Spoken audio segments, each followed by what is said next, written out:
Hey, it's Shari K, and on this channel, we discuss purposeful living and personal finances to help you live a full, wealthy life. And I want to touch on something. Usually around this time of year, I have to pay very close attention to my mental health, very close attention to my moods and my temperament. Around this time of year, I usually encounter what they call seasonal affective disorder. And the acronym for it is S.A.D.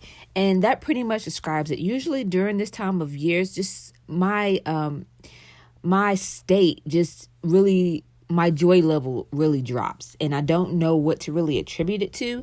And it's been happening for a while now, to where I just try to be proactive about it and try to do the things or fill myself with things that will raise my joy level versus just allowing my joy level to drop.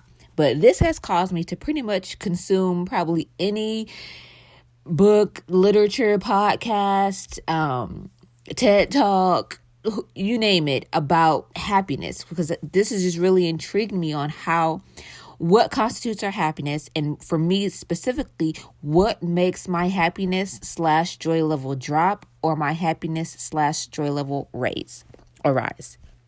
So I just want to do a deep dive. I stumbled across this. It was on Audible, and it's I think they call it an Audible podcast, and it comes free with your Audible subscription.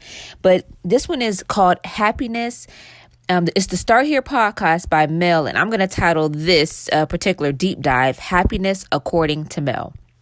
And so what Mel says is this. She says, happiness lives in all of us. You are a happy person. You have the ability to be happy and positive in your life. You may not feel happy right now. You may not feel positive, but those are feelings, and feelings rise and fall. Happiness is rooted in you. Happiness never leaves. It just sometimes rises and then it falls, and that's okay. See, learning how to navigate the ebbs and flow of happiness is the secret to how you find more happiness in your life. Now, that was a quote directly from Mel's podcast. Now, she goes on to tell you the ways to cultivate more happiness in your life, and I highly recommend that you listen to the original, because Mel, she is great at what she does, and that episode, it is just full of golden nuggets. But I'm going to summarize here some of the ways that she stated in her podcast. But before I do, I need you to really massage that like button, because that really does help me out here on YouTube. All right. So first, she points out that your happiness level is genetically determined to a certain extent. Now, some people, they're just naturally optimistic, while others are more pessimistic. So look at this. If your happiness threshold was a cup, 50% would be determined by your genetics. And then that means that the other 50% is completely in your control. And I think that's a good thing, because let's say that you were the most unhappy person ever. This still means that the other 50%, you have the opportunity to at least be neutral. So now, in reality, we know that genetically we are not empty. In most people are not just empty in that happiness threshold.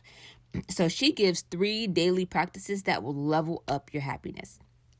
The first one is practice gratitude. Now, I know we've all heard this, but what she added to it was golden. She says, be specific about what you're grateful for. Describe it in detail.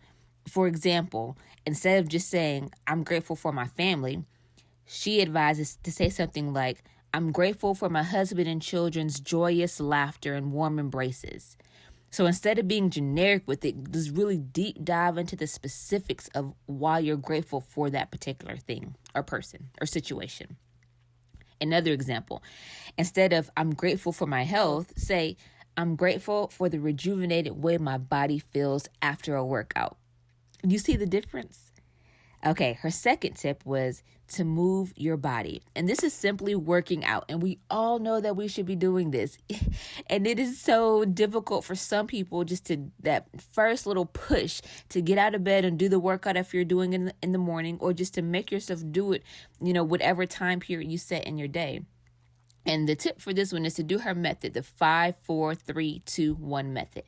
And summarize that simply, let's say if you say you're going to work out in the morning, so you're laying in bed and your alarm clock goes off. Instead of sitting there, instead of putting it on snooze, instead of laying there in that nice, warm, cozy bed a little bit longer, you're going to count down in your head. 5, 4, 3, 2, 1. And at 1, you get out of bed and you do what it is you need to do. All right. And the third one, she says, is connection. And she breaks this into 2 types. So there's connection, like friendship connection.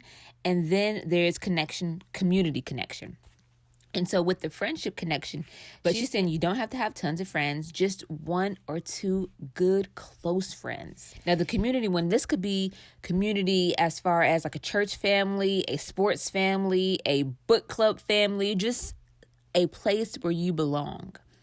Now, she says without either one of these that you will feel lonely, and this will increase your chances of your joy or happiness levels dropping. Now, Mel, she goes into greater detail about these 3 daily practices. So I highly recommend checking out her podcast. Now, I'm just curious. I know that the things that I have to do during this time to make sure that my joy levels don't drop.